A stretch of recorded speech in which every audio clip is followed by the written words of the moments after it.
Off the Board, the weekly gambling show. Hosted by Blake Majchrzak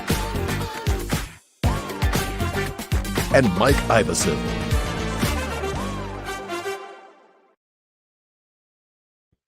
Welcome on this beautiful Sunday morning to Off the Board. I'm Blake Majchrzak. He's Mike Iavasile. And we're going to talk about the games that happened last week, but also two huge championship games. And I'm very excited about today. We only have 3 football games left, Mike. That makes me sad, but kind of makes you sit back and say, like, I remember us like trying to get this together so we could start this podcast before everything got started. It seems like just yesterday, and here we are at the end of the season. Now I understand when all these betting shows talk about how sad it is as you get to the end of football season. But before we get sad, Blake, you've heard me talk about this is my favorite weekend of the year, championship weekend in the NFL. I can't wait. It is. I think it's for like football lovers. It's better than the Super Bowl because it doesn't have all the other BS. It's just football. You got 2, and they're usually 2 really good games. Like sometimes with the Super Bowls lately, obviously, I know when you were growing up, they were blowouts. But like Super Bowls nowadays, they're generally really good games. But these games seem to always hit. Like the only one in recent memory that was just horrible was when Brock Purdy got hurt in the NFC Championship. Yeah, and blew his elbow out. And that makes sense. Like that's a reason why there's a bad game. You just don't have a quarterback. Because then didn't the backup get like concussed too? Yeah, they were on like their third quarter. They were talking about because I actually had a bet that someone other than a quarterback would throw a touchdown or even complete a pass. And the thought was McCaffrey, who in his youth was a quarterback, was going to come in and they were just going to run Wildcat. But yeah, that was the only one. I love this weekend, and I got to tell you what, Blake, Lions fans may not like it. I may not even like it. These are these are the matchups that needed to happen to have the best matchups. And it's just unfortunate for the Lions that the season fell that way for them. But how are you doing? How are you with that? Are you okay? You had a couple of my texts before I went dark as I was sitting in a hotel room in Lindsay, Ontario, watching that game. And when we get to the review, I'm just going to be honest about the last text I believe I sent you, which was about a play call that I believe set that whole game in motion. If it's anything other than the play that got called, I think there's a different result. However, with that being said, I'm being honest. I can't say I'm glad because, of course, I'd be really happy to have them in the NFC Championship game right now, the possibility of going to the Super Bowl with a home game. But this Washington Eagles matchup, I think, is a little bit more intriguing and a little bit better of a matchup just because of the injuries, not because of the team, but just because of the injuries that we saw decimate the Lions when it came down to that final in the Washington game. I was just very happy that I had the over. I was very happy I didn't take a side in that game. I did end up, I think at halftime, I just sprinkled a little on money line Lions because I thought they would still pull it off, and it was close at the half, and it was plus money, and obviously that didn't work out. But yeah. I mean, you saw the parlay I hit too. Yes, it was all Lions stuff, and they still lost. But that Goff run at the end of the game, that was awesome. I'm always happy for you, no matter what happens, and I'm glad you had a little. I am telling you, I looked at my wife after that play call that we will get to at some point here, and I just said, "That's it.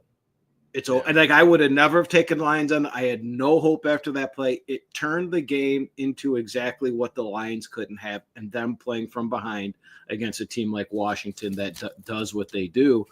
And that, to me, I mean, again, we're going to get to me, I did not have a good weekend, clearly, as we'll see by my bets.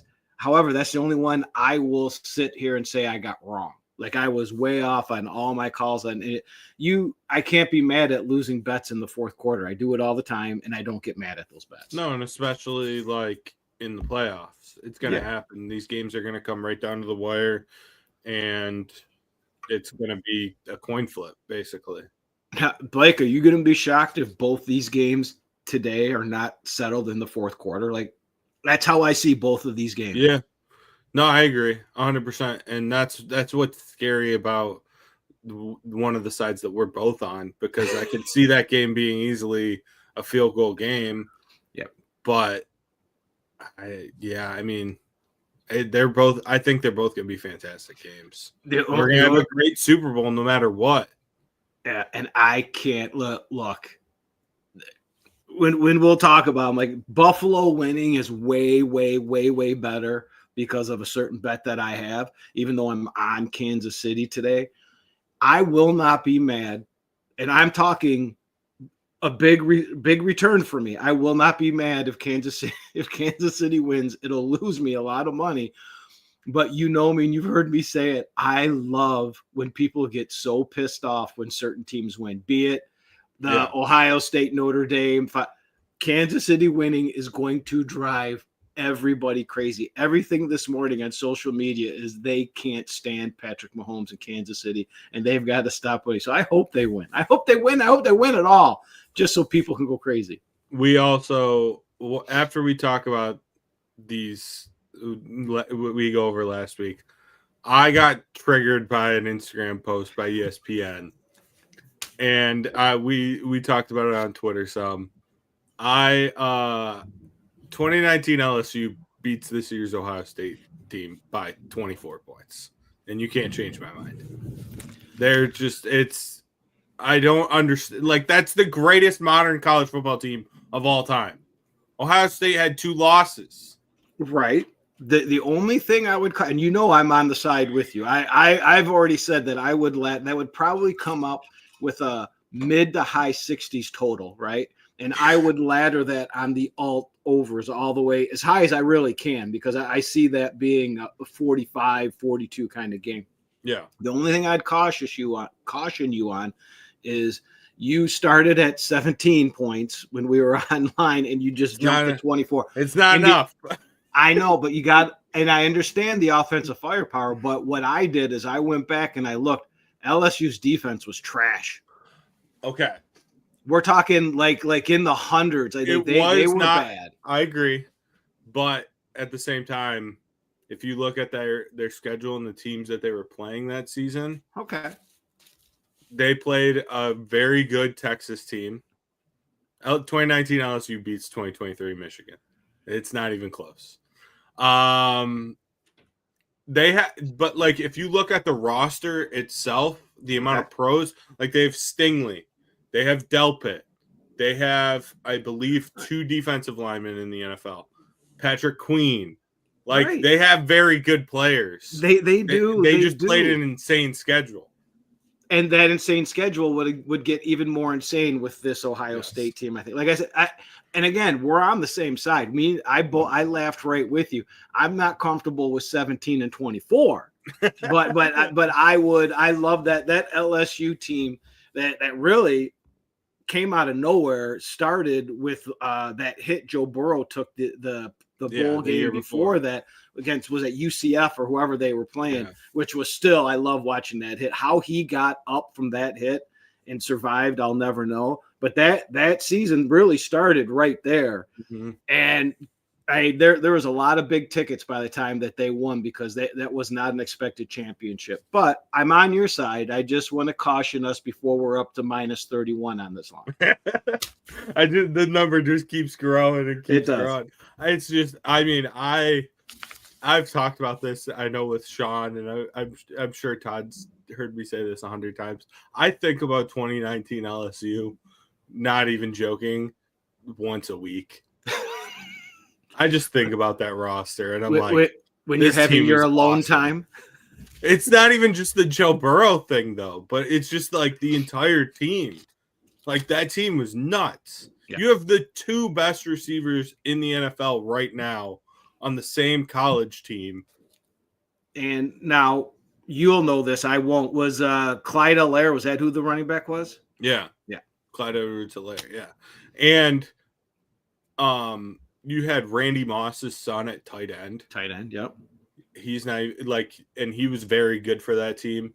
You had another receiver who's been in the NFL. I think he's not on a roster right now. He was on Carolina. Like, they had 4 legitimate, really good receivers. You had Stingley, who's a beast for Houston right now. He was a freshman. Should have won freshman player of the year in the SEC. Like, that team was stacked. It was insane. I love that team. Coach O just yelling at everyone. Oh, yeah. You can't get it with this little Cajun. I love it. Call. So, let's go over real quick the games from last week. We'll start in the NFL. We'll go in chronological order. That Kansas City Houston game, that line went to 9.5 game day. Yep. And I had Houston plus the 9.5. So I won in my account. Obviously, when we talked to this, it was still at 8.5. I thought I would split that game. In real life, I did. That safety was crazy at the end of that game to get me the win.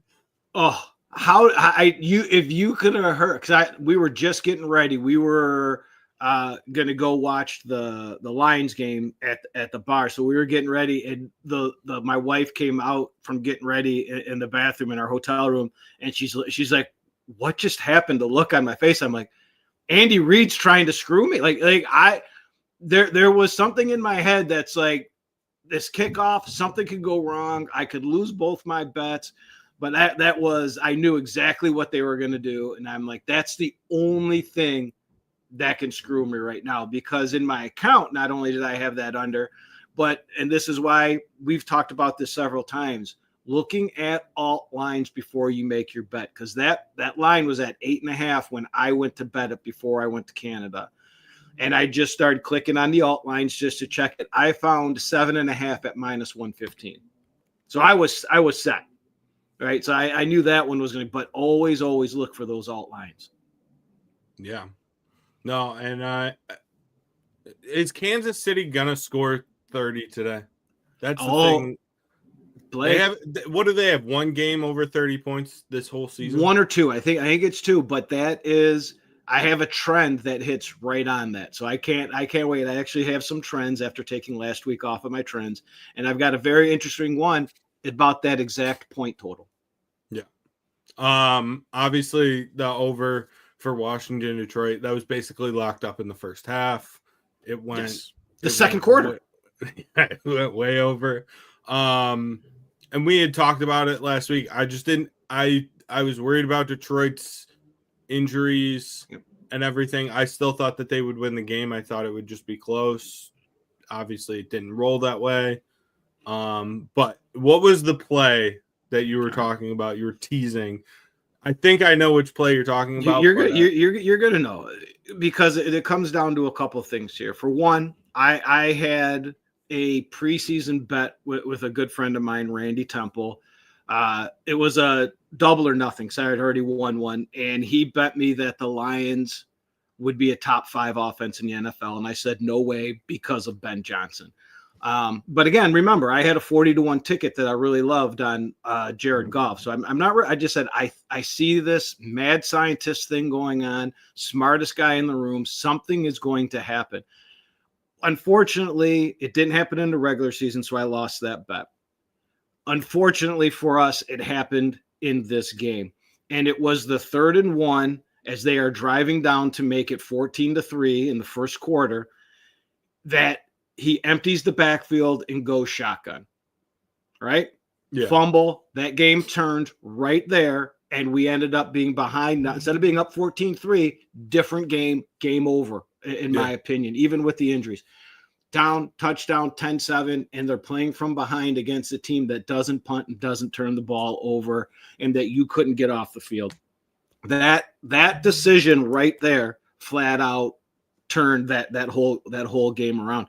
And to even emphasize that, I've got to drive in every day to work, and I listen to all my betting podcasts as I drive in, and hearing expert after expert after expert on Washington, all the guys that cover their game say, if they just run the ball with Jahmyr Gibbs, that game's not even close.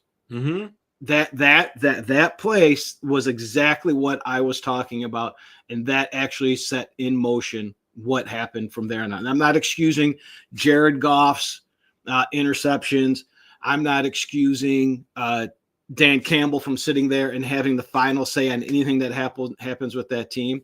But that play that Ben Johnson drew up did it right then and there. And as soon as that play happened, I looked at my wife. I said, "This game's over," because I could see where it's going. We got lucky against Minnesota because he did the same thing and left this defense out to dry. Yeah.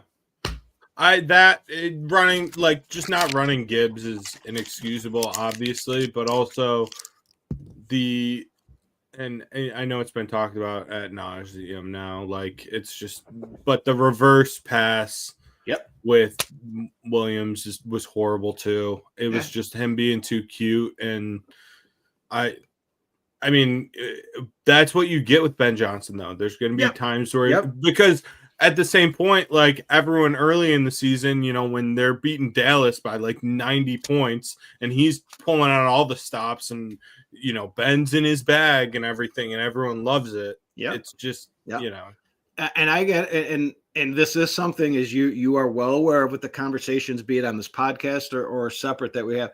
I've been on this rant for a while, and this is what scared me about this team. And I went right to Ben Johnson. When it's good, it's good. Look, those plays are cute when you're up by 3 touchdowns or whatever. When you're in a playoff game, you can't have Jameson Williams throwing passes. You can't. I don't care if that ended up, being a completion or whatever. You can't do that. You don't do that. You just don't. Not with, especially a kid with he makes questionable decisions all the time. Oh, he's not the one. Absolutely. And you have to, when I wrote that game up, you have to protect that defense. You have to do what you can do. And another thing, and I've got this in my write-up as far as why I'm taking a certain total, certain total, obviously you know what it is that Washington's pass defense just shut down Tampa Bay, right? They just showed you, hey, this is what we're doing in the postseason. We're doing their run defense is atrocious. I will be absolutely floored if Jalen Hurts throws this ball more than 15 times this week. If they do, it's because they're losing. So I got to preface that. Like, if Philadelphia is doing what Philadelphia is doing, they're not throwing the ball more than 15 times. They are going to Saquon, little Gainwell. Say they are going to run that ball. This is now not that I trust Kellen Moore. I think he's a dodo, but we'll see how it goes. I think Philly will get this right. I saw a stat earlier in the week, and I don't know if you saw it. If Hurts throws for, I think it's over 150 yards. Yep. In the playoffs, they have a losing record. Yeah, under 151 yards, he's undefeated. Yes, undefeated. Over, it's because that they don't have to. They are a run the ball offense. I mean, I can go on forever. Again, like I said, I don't take a lot of it off. Dan Campbell is the man. He everything's got to go through him. And if he okayed that game plan, that was not 100% run heavy. They needed one of those games like Arizona where they ran 46 times, or I think it was the Tennessee game, and another game where they only threw the ball 18 times. That is exactly what they needed. That is all that they needed. And we're sitting here talking about Philadelphia coming to Detroit, and can Detroit get to the Super Bowl for the first time ever? But we're not. And now we got to question a lot of things. Speaking of Philly, though, they beat the shit out of Matt Stafford. Yep. Like, he looked like a broken man at the end of that game. Yep. And obviously, dude's a warrior, kept slinging it and got them to within a touchdown in that game. But, there was a point in that game where, every time he dropped back, he was just getting whooped. And that matchup wise, if Detroit would have won that game, Detroit's O-line's been scary lately. In my opinion, it hasn't played great, and that Philly D-line has just been eating. And that also goes into kind of what we're going to talk about in a little bit with today's games. But that Rams team, I got very lucky. As you know, I had a future. I cashed out of it during that game. Ooh, good job. I only lost $1. All right. Okay. I like it. it. I'll take it. Hey, minimize your losses. Minimize your losses. And over here in the comments, Skydog, I'm with you about like Philly. If Philly does what they're supposed to do, which is what Detroit should have done, they should handle this team 100%. And then obviously that Buffalo-Baltimore game was insane. Baltimore probably should have won, but the turnovers killed them. Yep. Playoff Lamar came back in full force. Playoff Mark Andrews came out in full force. Yep. Just that. I mean, again, Josh Allen played a perfect game, though. Yes. But again, something that should scare anyone that's on these teams, maybe me, is the fourth quarter antics in that Buffalo game and in that Philadelphia game that cost me both unders. That I believe those were under games. They've got to make some corrections, and I'm banking on one of those teams making some of those corrections, so we don't see a repeat of what they did. The one I can't get, and honestly, Sirianni and McDermott, I don't know which one I'm more afraid of, especially when you're betting on them. They're both, as you would say, doy-doys. Well, one's Italian, one's not. So we know who I'm going with, right? Yes, exactly. 100%. And on to the national championship real quick. Like we talked about last week, I picked Ohio State. I thought they were going to roll, and they were rolling at some point and took their foot off the brake. Yep. Or off the gas, not the brake. You know what I mean. Yep, I got you. They should have won that game by like 25. And they just, I don't know what they were doing, but and Notre Dame like somehow found a passing game in the second half, and it also that didn't make any sense to me. Yeah, nope. Because Riley Leonard's not good. I think that was pretty obvious. That opening drive, though, that lasted like 10 minutes. I was like, oh, this game's going under. I was I was with you 100% on that. And Ohio State started getting the ball. Yeah. But that opening drive, I was like, this is sick. Like, this is man football. They went full Michigan. Yes. They were like, we're going to run it down your throat, but with our quarterback instead of Khalil Mullings. Yep. And I was like, this could work. And then Ohio State just kept scoring. Yeah, and Ohio State figured it. There it is. Shut up. But then they I mean, literally, you could almost just see it on the field. Ohio State figure it out, and I'm like, the game was done at that point. I hate when that happens, but it happened. And then again, the second half came back to bite me in the butt. I still thought that under was going to be alive for a little bit until the second half started. But I mean, I said it in a group chat. I think you were in it. You were probably asleep. But if they didn't cover, I was going to be so pissed. Right. Yeah. Because they weren't going to. I was going to lose it by half a point, and then obviously they did. And they decided to say, "Hey, we just need a field goal here for Blake." Yeah. You gotta love those. You gotta love those covers. Ryan Day's always looking out for me. You know? Yeah. See, you have to say some nice things about him next year. No, I don't. Yeah, come on. You owe him one. You owe him one. I'm happy that my team gave him, and they even said it. The Michigan loss motivated them in this playoff. There you go. They would not have been able to do this without the Michigan loss. So there's an asterisk, and Michigan will be in that asterisk. If you want me to like take this step back, like go outside, this is so good for the rivalry. Oh God, yeah. Like it's the best rivalry in sports already, and it's just now this adds to it even more because Michigan, like both teams, now have something to hold over the other's head. Yep. Michigan can say, we beat you 4 years in a row. We beat you in a year that you won the national championship. And Ohio State's going to turn around and say, yeah, well, guess what? We won a national championship. Period. So do you agree or disagree with the look ahead line of Ohio State minus 9.5? I mean, I would take Michigan on that. Like, I think that this Michigan team is going to be super improved this year, just with a new OC, and you have 2 quarterbacks that I think are better than anybody they had on the roster last year. Okay. I mean, the biggest thing to me is just if they can figure out receiver. I'm not worried about running back at all, and I'm not worried about defense. But yeah, that's way too many points. Yeah, that's I think it'll be interesting to see. It'll be very, very, very, very interesting to see. So we got a lot of time to marinate on that one. I can't wait. Oh, there it is. Well, yeah. I think I do have all doubles this week. I would have to have a double in the Super Bowl and I have to hit all of my games this week and hit the double in the Super Bowl to go above 500. I love it. Yeah, I had a chance to try to get respectable, and last week just kicked me right in the pants. So I'm ready to get started here. I'm ready to win all 4 of these. We are almost going toe to toe on all of them.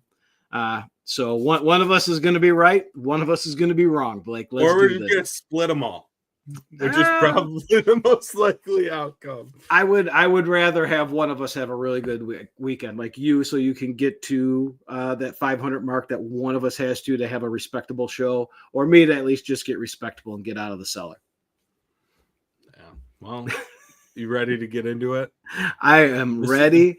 Do you want to as these games pop up and the lines pop up, do you want to hear some trends that I have? I would love to hear the trends. All right, here we go. There's always championship trends. There's always championship trends. In this championship weekend, straight up winners are 85% against the spread. So Blake, just pick the winner. That's what we're talking about. And that's about right on par for what the regular season is. As I've always said, I know we want to beat closing line value, but when it comes down to it, we're just picking winners. All right. This one's kind of like is how muddied we can get here in these games because of how good these teams are. In the last 7 years, the road teams are 57% against the spread, right? But if you go back 4 more years, over the last 11 years, it was the home teams at 65%. So you got to dig a little bit deeper. Let's break it down. So we get to this weekend. Home teams favored by less than 7 points, which is both these teams, 65% against the spread. All right. Now that, remember, we were talking about how many points will Kansas City score? This could lead you into why you're going to bet a certain team. Home teams that score 30 points, Blake, that figure that you said with Kansas City, 83% against the spread. All right. But here's a crazy one on the flip side of that. If the road team can just score 20 points, 73 points against the spread.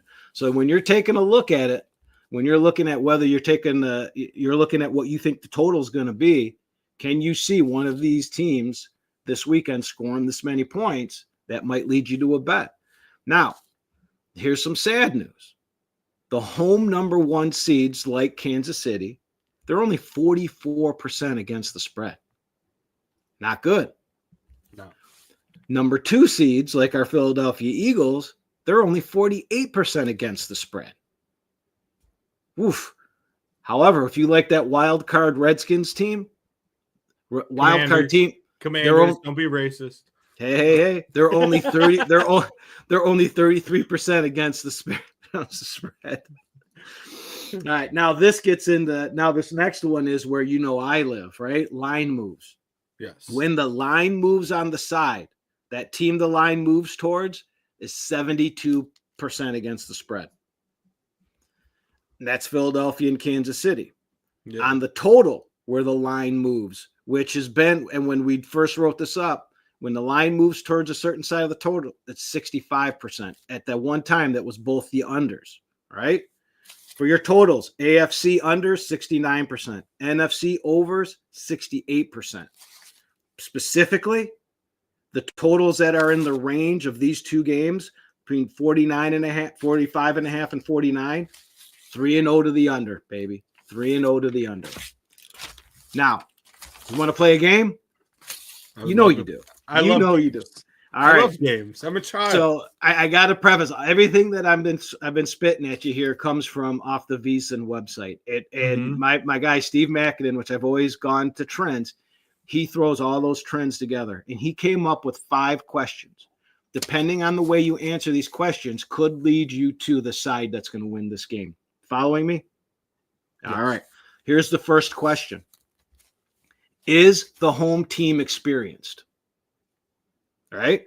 Philadelphia, is the home team experienced? Absolutely. Yep. Kansas City, is the home team experienced? Absolutely. So there should be the 2 sides you're looking at.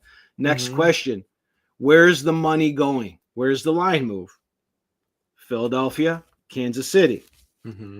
Which team has the better quarterback? All right. This was a tricky one. I said a push. I said a push in the KC Buffalo game, and I gave Jaden Daniels the nod in the Washington game. Where would you go, Blake? That's hard. Yeah. In the KC Buffalo game, I agree 100% with you. In Jaden Daniels is just, he's playing like a 10-year vet. It's crazy. And Hurts is very good, but he's not. Yep. He's not Jaden Daniels. No. That's so hard though in the other game. I still would probably say Mahomes. Okay. I know he hasn't had like an incredible season, but it's like he's Patrick Mahomes. He has had a very good season since that Buffalo loss. Let's get to that. He had 10 interceptions before that, and he hasn't thrown one since. Yeah. So to even help you with that, here's the 4th question. Which team is playing better right now? Right? I've got Washington on the Philly-Washington game. I think KC and Buffalo are kind of, again, they're both playing incredible. I would say Buffalo just because of the opponent they played. Okay. Now, the last question, which team gets after the quarterback better? And obviously all these questions are based on trends that lean towards the winners, right? I've got Philly and I've got Kansas City as far as getting after the quarterback better. I agree. So that led me right to where my bets are going to be as we get down to it. Philly and Kansas City, depending on how you answer those questions, that could really lead you towards something, because these trends, they're trends for a reason, Blake, because they work, damn it. Yep. All right. First game is going to be Washington at Philly. Philly is favored by 6. Over under a 47.5. Is this, and I'm just asking, Mike, I don't know if you know this off the top of your head. Is this a big line for a championship weekend game? Like 6, like obviously we see like a tighter line in the other games. So I just feel like with that stat that you said about just pick the winner, like this line tells me there's a little bit more.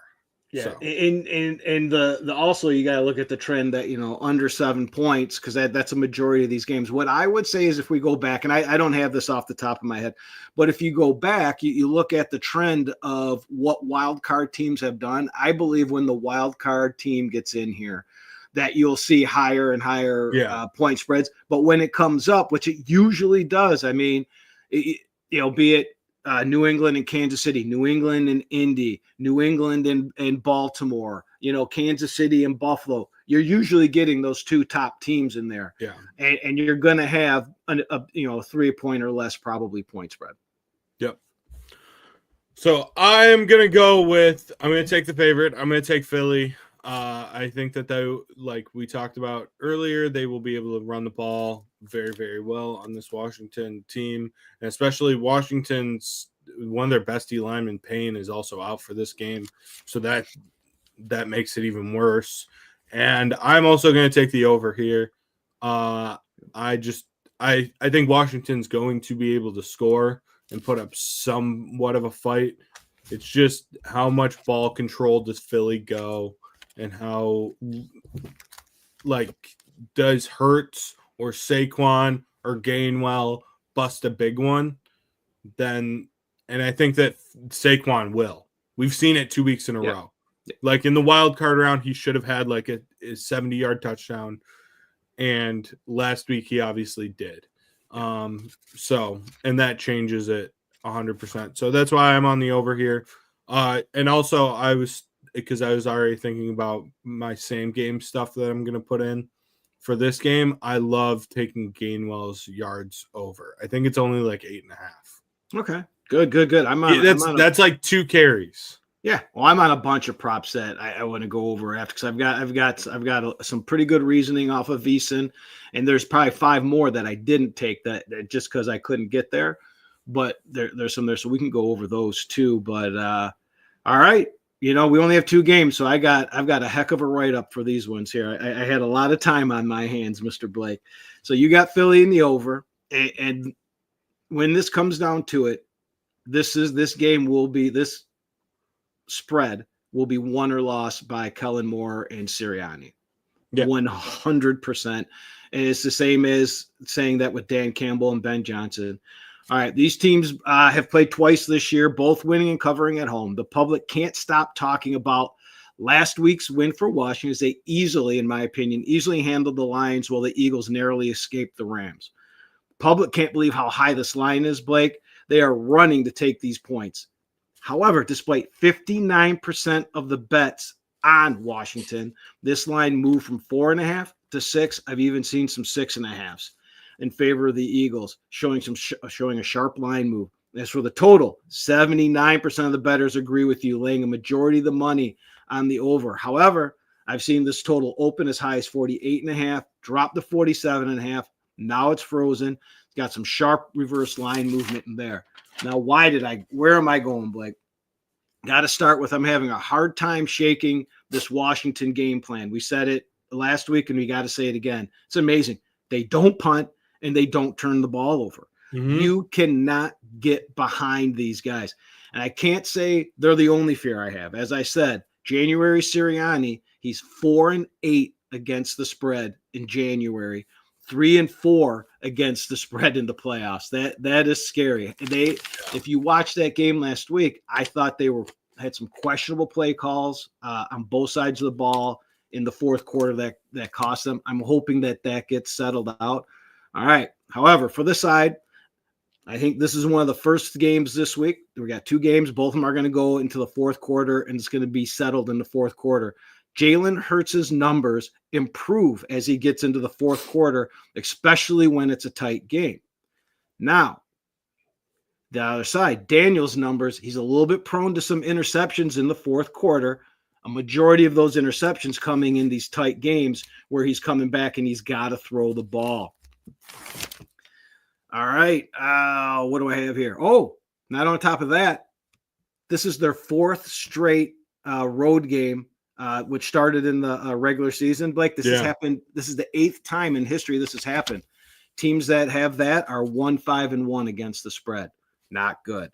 No. As for the total, I see a run-heavy game plan from Philadelphia to protect Hurts, who is hurt. He's going to be wearing a brace on his knee, and to take advantage of a weak Washington run D. Not only do they have to take advantage of a weak run D, but like as we said earlier, that this pass defense, as they showed against the Lions, is pretty good. So they don't want Hurts throwing this ball. If Hurts is throwing this ball, as we said the stat, 151 yards and over, they lose. 151 yards and under, they win. So I expect a real heavy run, 2 tough defenses, and banged up. Oh, yes, of course, because the Washington line is banged up. They're missing what's his face? Sam Cosmi.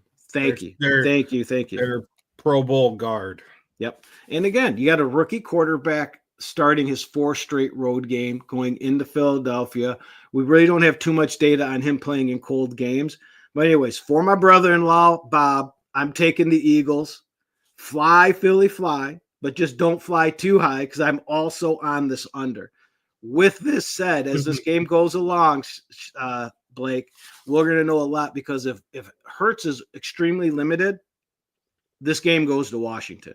Yeah. You've got to be able to give the perception that he's at least going to be able to throw that ball and get out of the pocket himself. If Hurts is not limited, Again, it's a fourth quarter game, but I see Philadelphia with one of these Saquon left, Saquon right, Saquon left, maybe a dump off to Goddard or something in the fourth quarter to get down and cover this spread in the fourth quarter.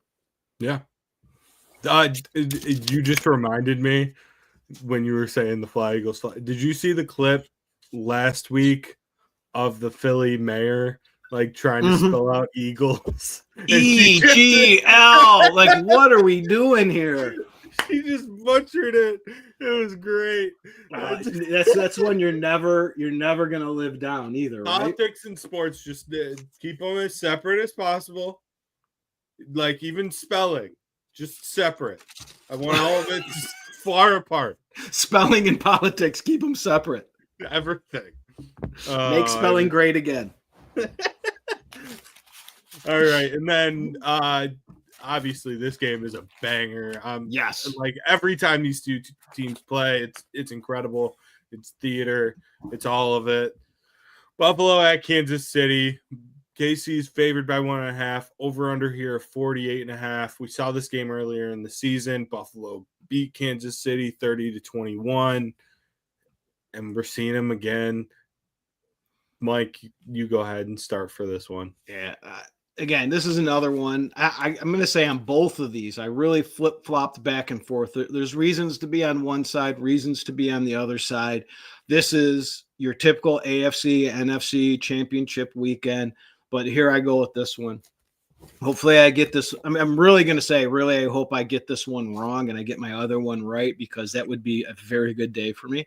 But with that, both teams covered last week. And at home, when KC went under, Buffalo obviously allowed a late, stupid touchdown by Baltimore to go over. These teams played in Week 11, Buffalo covering at home and beating the undefeated Chiefs. The public saw that Buffalo win.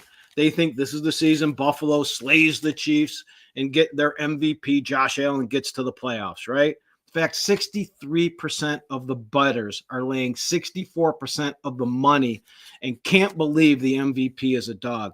However, despite a majority of bets and money, this line opened at 1.5, and we've seen it go to 2. And you're either going to find a 1.5 and 2. And that number, if I remember later, that's a huge number for a certain reason that we'll have to talk about. But we see it either frozen at 1.5 or getting up to 2. And that is despite, but I mean, only 37% of the bets, 36% of the money. This is that sharp reverse line movement. Doesn't make sense to why it's going that way, because everything's pointing the other way. Keep that in mind. On the total, 71% of the bets are on the over. The public thinks 2 great quarterbacks equals points. However, despite the majority of bets, this line's either remained frozen at 47.5. We've seen some shops open at 49.5, get down to 47.5 with a little buyback on the 48. But the flow of the line move has been towards the under in this game. All right, I don't like any of this, but here we go. As for the side, I see another game settled in the fourth quarter. For this season, Buffalo has one of the best fourth quarter point differentials. They've been really good. However, when it comes down to it, and you've heard me quote my guy, Mike Lombardi, about the best fourth quarter team in the NFL is Kansas City. He points to a game earlier in the year where they held the ball for over 9 minutes. They got 8 first downs and scored a touchdown. That is what is going to make a difference in this game. The bottom line is, if you need the ball and Kansas City has it in the fourth quarter, you ain't getting it.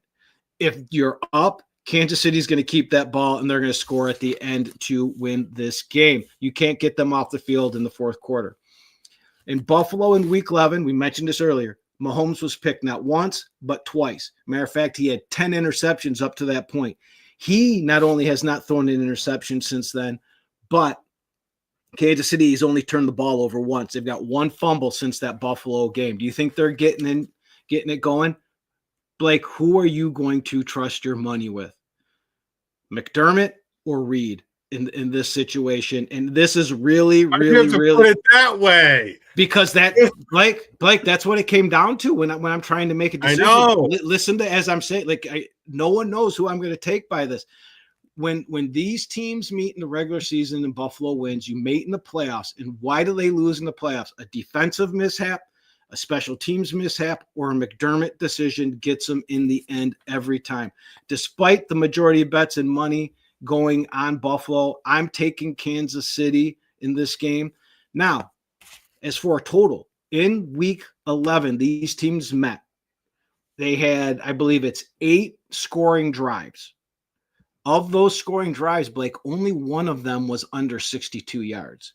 That's a lot of plays. That's a lot of clock running off. And I believe these guys are going to be trying to run the ball here, especially with James Cook. Buffalo's got to have him running that ball. And that is why I am on the under in this game. Yeah. I agree with everything. Like I can't argue anything you're saying. Not a single point of it. It's Patrick Mahomes in the playoffs, and you're like those drives that they go on, those quintessential Patrick Mahomes find a way to just create first downs. Travis Kelce's open, even like the game he had last week. His over under for yards in that game was only I want to say 65, something like that. He went way over. Oh, and it's low again today. We'll talk about that when we get to props. I will be taking that over. But I want Buffalo in the Super Bowl. I have to will this ahead with my pick. I'm going to take Buffalo plus the 1.5. Josh Allen's playing the best football of his career. He does not turn the ball over. And they're just so deep at every position. Their defense, that's the part that scares me. 100%. But I think Josh not turning the ball over, not giving short fields to Patrick Mahomes is what is the difference in this game, because they can go on those same drives that Kansas City can.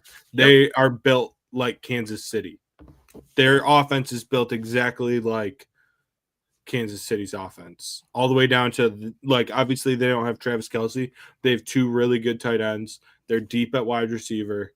They have a great offensive line. I see what you're doing, Blake.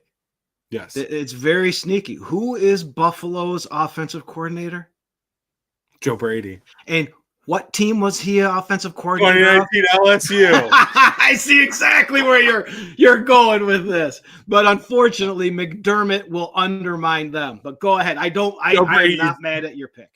Joe Brady is awesome. I'm going to take Buffalo, and I'm going to take the over 48.5. Okay. I think this game will be first to 30.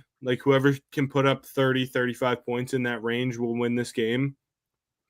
But I see it being a very close game. So if it's a 28-30 game, whichever way, that's over. Yeah. Now, Blake, do you see this close enough to being an overtime game? I don't hate that. Okay. So what's that? I need that bet. See, I would bet you when you've got a line around 1.5, it's probably going to be about what? I don't know what it would be. I don't think it would be that high. I've taken overtime bets that are very high. But I bet it in the Super Bowl every year. Yeah. So the point that why I bring that up is this point spread with Kansas City minus 1.5 and minus 2 is huge in a game if you think it's going to go to overtime. Because with the overtime rules, Blake, we know what they are for the playoffs, right? That if you win the coin flip, you get to go down. And even if you score a touchdown, I get the ball back, right? Mm-hmm. So let's take a look at Kansas City wins the coin flip. Kansas City goes down and scores their touchdown. They're up by 7. Buffalo comes down. They can't kick a field goal. They got to score a touchdown. Let's say they do score that touchdown. Now they're down by 1. Do you really think they're going to give that ball back to Kansas City? No, what are they going to do? They have to have learned from their mistake. They have to go for 2. They have to go for 2. So whether they win or lose, that 1 point is huge when you have a 1.5 or a 2 spread in there. That is why in my account, I've taken, obviously we don't have that when we do the show bets. I took Kansas City in my account. I've got them on the money line at minus 125 for that reason right there. Listen to guys talk about it all week. It makes way too much sense. If you're taking Buffalo, don't worry about it. Take those points because those points could be huge in overtime. But if you're looking at Kansas City, make sure you take that money line. Do not lay the 1.5 for the 2. Plus 1,400 to go into overtime. 14-1 this game to go into overtime. Yeah. With how classic this game is, there's no way. What site? DK. All right, I'm on it. Consider it done. Check that one off. It has to go into overtime. I also love Mahomes rushing overs in playoff games. Okay. I don't know what it's at right now. I'm gonna look right now. Yeah, look that up because I've got some props I want to go over and I want to get to yours. So you brought up Travis Kelce, playoff Kelce, they'll call him, right? Mm-hmm. So here's his last 14 games: 117, 93, 116, 75, 71, 81, 78, 98, 95, 96, 108, 133, 118, 109. He's set at 67.5 right now. To even better that, Blake, the Bills, due to injury, are starting a rookie at safety that's going to have a lot of Travis Kelce time. Over looks really good if people want to look at that. Do you want me to go through the props right now that I kind of took? I was just going to say 23.5 is Mahomes rushing total. Oh, you have to. I love he gets really, really obviously we saw it last week. He just does those scramble plays and gets those yards. He's so much more willing to run in the playoffs, and he is a super underrated runner. I don't like Josh Allen's is too high to me, 50.5, and I'm sure Hurts and what's his name, Jaden Daniels totals are too high for me, in my opinion. Yeah. But yeah. So Skydog asking, of those teams that KC was able to play keep away with in the fourth quarter, how many of them were quality teams? I don't have the exact of all the teams. The game I specifically referenced was against, at that time, the number one defense in the NFL. I keep wanting to call them the San Diego Chargers, the Chargers. They were the number one defense, and he did that 9.5 minutes, scored a touchdown, 8 first downs against that team. So I don't have all of them, but that was the one I specifically referenced. But it also goes back to what we've talked about with Kansas City all year. I understand they haven't looked like Kansas City of 4 or 5 years ago where they were just world beaters and just blowing teams out. But there is something to be said about they've played in all of these tight games all season long. They know what they're like. Mm-hmm. And that prepares you for playoff football because you're ramping up competition and you're playing better teams. But Mahomes is so relaxed in these situations. It just does not matter. And you were saying with McDermott, Andy Reid, it's just another day at the office for him. He's okay. Yep. And when you get down to it, they've got the best kicker left in the NFL in Butker. It's actually going to be very funny if that Philly-Washington game has to come down to a kickoff at some point, because between Elliott and I think it's Gonzalez is the I could get that wrong because Rodriguez, whatever. No, I think so.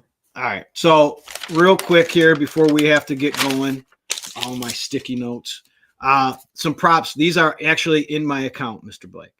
I took Jaden Daniels over 223.5 yards passing. Okay. Why? He's gone over that total the last 5 games and went well over it at 258 last time they played Philadelphia. All right. I know Hurts got hurt and all that, but still. This one I really, really, really like. I threw a bigger bet on this one. Xavier Worthy over 4.5 yards rushing. Yep. I wanted 3.5, but I got there too late. And I decided that 4.5 would be fine. In 14 of his last 18 games, Worthy has had at least one carry that's gone over that total. So I love that one. I doubled down on that one. Here's another one. I like him for the DK. Yep. King of the end zone. Yep. I like him. He was one that I had last week. So Austin Eckler over 22.5 receiving yards. I believe this line's actually ballooned since I got it. One game versus the Eagles this year, Eckler had 9 targets, 8 receptions for 89 yards. Really like that one. I lost on this one last week. Samaje Perine over 8.5 receiving yards. He is the only back they put on the field in third and long. Yeah. That's it. The other two, since all year, what's his nuts? Hunt has only been on the field for 2 third down plays. And since he's returned Pacheco twice, last week it was P. Ryan every time. He only had 1 target. I lost that bet. Another one that I really like, Khalil Shakur, over 4.5 catches. 11 of his last 14 games, he's been over that 4.5 total.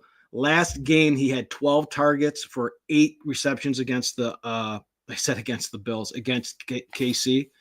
The cornerback that should be covering him has the league worst 85% catch rate against him. So he's going to be in the slot, so it'll be the slot guy coming in. I really like that one. Here's a couple other I'll try to get to real quick. You said, so I got Daniels at 223 yards. Would you be interested, Blake, in Jaden Daniels minus 40.5 yards against Hurts? Yeah. Yeah, that I like that. I couldn't pull it because it's almost like you have to have a feel for how that game's going to go. And obviously I bet Philadelphia. So if that game goes the other way with Washington, and now all of a sudden Hurts does have to pass, and A.J. Brown's a beast, and Smith are a beast, you could get some yardage there. Yeah.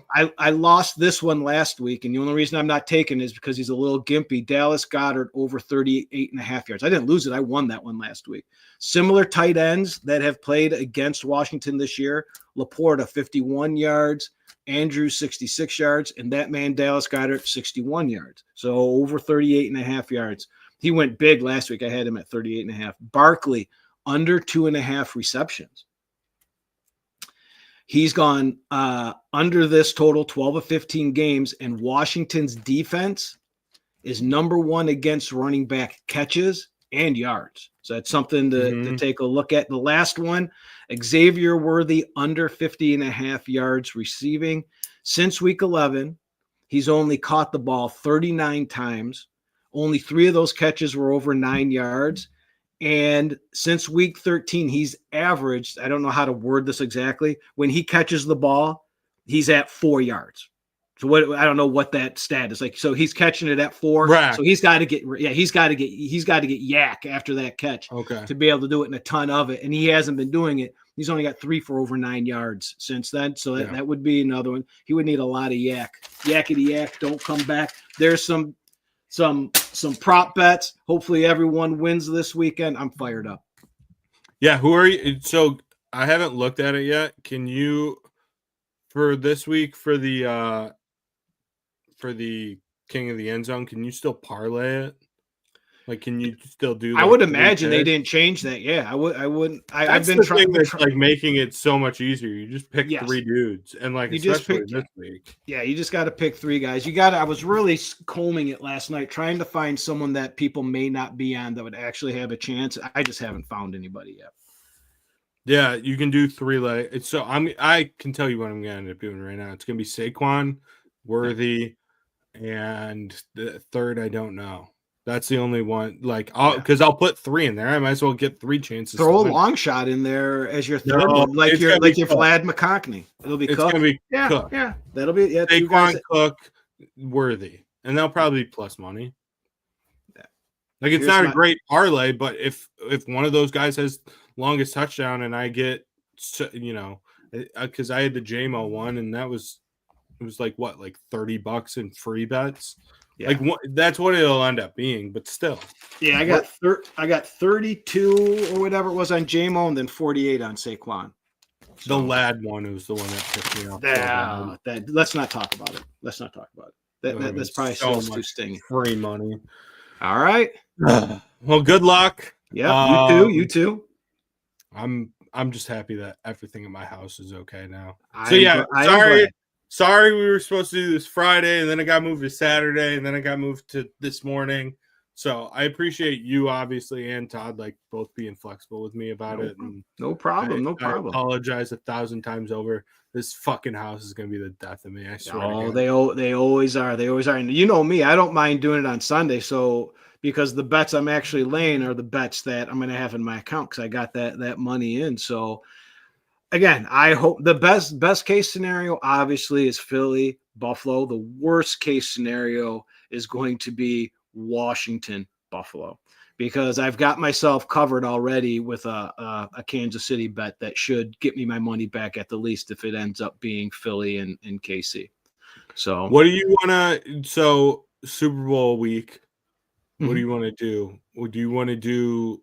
We could even do like a show, like maybe Friday. Just like what? Where are you gonna be? I leave Friday. I'm seeing Jack White out in Toronto. Perfect. So we'll do it Thursday. We'll try and get it like props. I know will be kind of finicky that Thursday. Yeah. But we'll figure it out. They'll be there. They'll be there. But I mean, they'll start trickling out once this game's even over, and then they start hitting hard and heavy the week of. So yeah, I'll be on tails for sure. I can tell you that. Okay. Right I've never even ventured into the coin flip. So it never fails, Mike. Yep. Look, here's the bottom line. That regardless of what happens this week, I think we're in for a hell of a matchup in the Super Bowl. It really, and I say that I don't want Washington in there, but if Washington is, what a freaking season for Jaden Daniels. And I might have to take him. Who knows? If the Chiefs win, I'm taking the Chiefs. I can tell you my pick right now. I don't care. I'll have to wait to see how the numbers come in. To be 9.5. I'm taking the Chiefs. It's Patrick Mahomes. Well, it's both games are the same regardless of who wins. It's 1.5 and 4.5. So if Washington gets in, both teams are giving 4.5. If it's the two of it's 1.5 regardless against Philly. So there we go. Chiefs. I know. Go. Hey, go Chiefs, go. But all right. But not today. I want Buffalo. I want Buffalo in there. Buffalo, Philly for my exactas. Let's go. Buffalo, Philly, just for the scumbag Philly fans versus the Bills Mafia. Incredible. In New Orleans. Oh my just God. Drunk as hell. Awesome. I can't wait for social media. I love it. All right. Well, we'll talk in 2 weeks. Everyone have a great weekend. And good luck. You've been listening to Off the Board. Tune in all throughout the football season for weekly picks and insights. Subscribe to Unsyndicated and Off the Board on all your favorite social media and podcast platforms.